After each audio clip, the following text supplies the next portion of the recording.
You see American ingenuity in everything you eat. Producers are so good at growing crops and raising livestock that we assume these foods will always be available to us. But what about those who don't get enough to eat? How many children will go to bed hungry tonight and every night? Where will this food come from? Will we let rumors and misinformation prevent people from getting the food they actually need? How will we produce enough to feed a hungry planet? I'm Bill Goldberg. As a former NFL lineman and pro wrestling champion, I've taken down some very formidable opponents in my career. But when I think about people who don't get enough to eat, children who go to bed hungry, I realize few problems are as tough to take down as global hunger. The real tragedy is that we already have the tools to produce more safe, nutritious food for our growing population. But myths and misconceptions are restricting innovation and our ability to meet the growing demand. So we're traveling the country to uncover the facts on the drive to feed the world.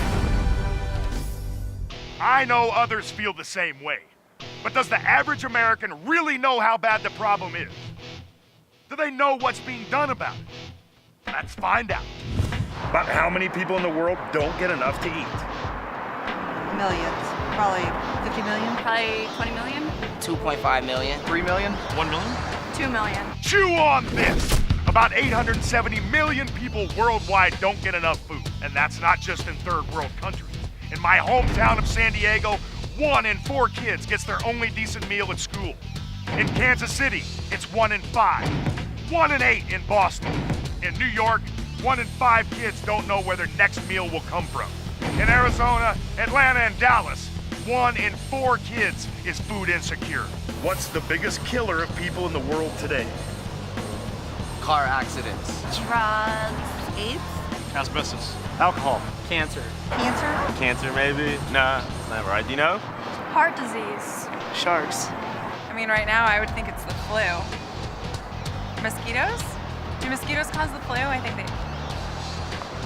I'm gonna say mosquitoes because they cause the flu. Lack of food, hunger, and malnutrition. That's right. Every year, lack of food kills more people worldwide than war, AIDS, malaria, and tuberculosis combined. Hunger even kills more people than all forms of cancer combined. Every day, 25,000 people die from starvation and malnutrition.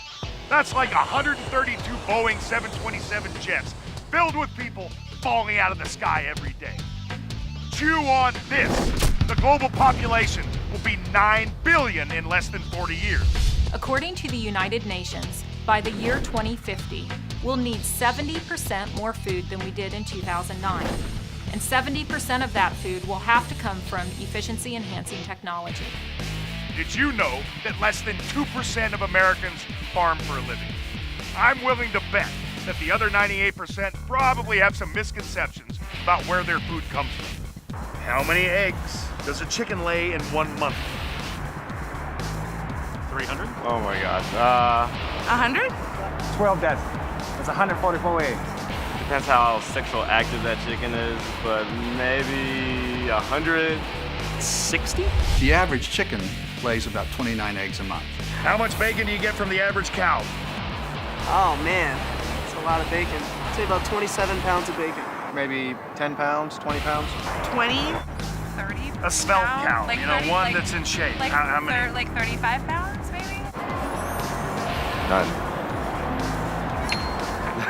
How much milk does the average dairy cow produce in a day?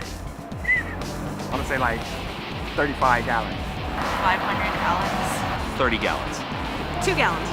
Depending on the breed of cow, it's about 9 gallons of milk per day. When you see meat in your grocery store labeled natural, what does that mean?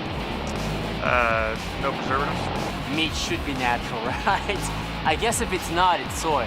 Grain-fed or no hormones, no chemicals maybe?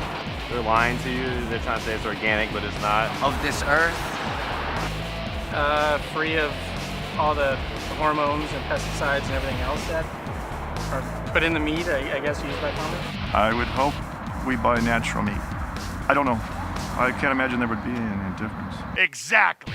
According to the USDA definition, all fresh beef can be considered natural. According to a study by Stanford University and numerous other studies, There are zero health benefits to eating organic or all-natural foods compared to the traditional meats, fruits, and vegetables. None. What is the nutritional difference between organic milk and conventional milk? Probably the organic milk is better for you because it's not from a cow. Right? No hormones? No clue. Higher prices? They take better care of those organic cows. No difference. There's no nutritional difference between milk labeled organic milk and milk produced using efficiency-enhancing technologies. Chew on this. There is no nutritional difference between milk labeled organic and milk produced conventionally. Now, can you guess the percentage of Americans that buy food labeled as organic? 50%. 30%. 17%. 25%. Nowadays, since that's like real popular, I would say 40%. 60%. Only 4% of all Americans buy organic. Chew on this. Only 4% of Americans buy food labeled organic. But an even smaller percentage of people, just 1%, is influencing and restricting how food is produced for the rest of us. Having a choice is important for everyone, but we can't let their agenda dictate how food is produced, thereby limiting our ability to feed the thousands that die every day from hunger. We hear a lot about the use of antibiotics in food animals. Can you tell me why they would give antibiotics to cattle and pigs? To make them larger and keep them alive longer?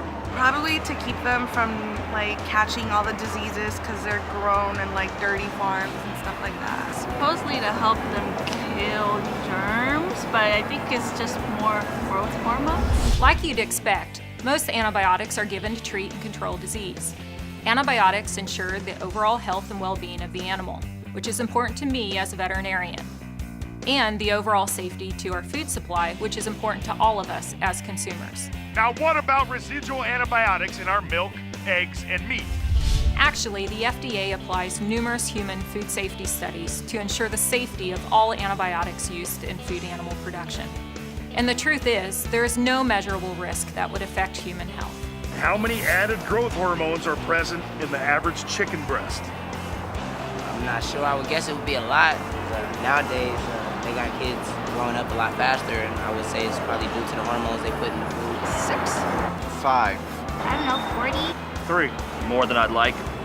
10. 15? 37 again. 37. A lot. I did a paper on it one time in school in college, and there are so many hormones in the chicken. If you see a chicken breast that is twice the size of your fist, you know that thing is pumped full of hormones. None. It is actually against the law to add hormones or steroids in poultry production today. Chickens are bigger today because of breeding and nutrition, period. Do you know the nutritional difference between eggs from a conventional poultry operation and a free-range or cage-free operation? I don't know any nutritional benefits to it. The difference, I guess, health benefits? Yeah, conventional, I think they have to stay in like a farmhouse or a hen house. Free range is just they have a field to travel in, exercise the muscles, you know. According to a USDA study, there are no nutritional benefits to free-range eggs when compared to traditional eggs. The truth is, the United States has one of the safest food supplies in the world. The food supply in the U.S. is one of the safest in the world. The United States has one of the safest food supplies in the world. The United States has one of the safest food supplies in the world. The United States has one of the safest food supplies in the world today. The United States has one of the safest food supplies in the world. Let's talk about environmental stewardship. What is the carbon footprint of a gallon of milk today compared to 1944? Is it more or less? A lot more. It's definitely more. The same? More. The carbon footprint of a gallon of milk has decreased by an impressive 63% since 1944. And this is all due to dairy producers using efficiency-enhancing technologies. Chew on this. One cow produces as much milk as 5 cows did back in 1944. And it takes 34% less land and 14% less water to produce 1 pound of beef today than it did in 1977. Overall, an 18% smaller carbon footprint. All just since 1977. American farmers have always embraced ways to raise more food using fewer resources so it's available to consumers. Ingenuity and technology have made America's farmers the most productive producers on the planet. Remember, by 2050, the world will need 70% more food. And 70% of that has to come from the kinds of safe, proven technologies that are available right now. Even though hunger is a huge problem, and it's getting worse, we have the power and the responsibility to tackle this opponent. After all, I think you would agree that access to safe, affordable food is a basic human right. Having the ability to choose how your food is produced is also an important consumer right. And using fewer resources, producing food in a sustainable way is environmentally right. Technology provides that for all of us. We all have a role to play in the drive to feed the world. You can use your talents and your gifts to do what's right. Learn more at drivetofeed.com. Talk with your family and friends. Help dispel the myths and spread the truth. Join me in helping people make informed decisions about the food they eat and how it's produced. Together, we can solve the biggest problem we face today on the drive to feed the world.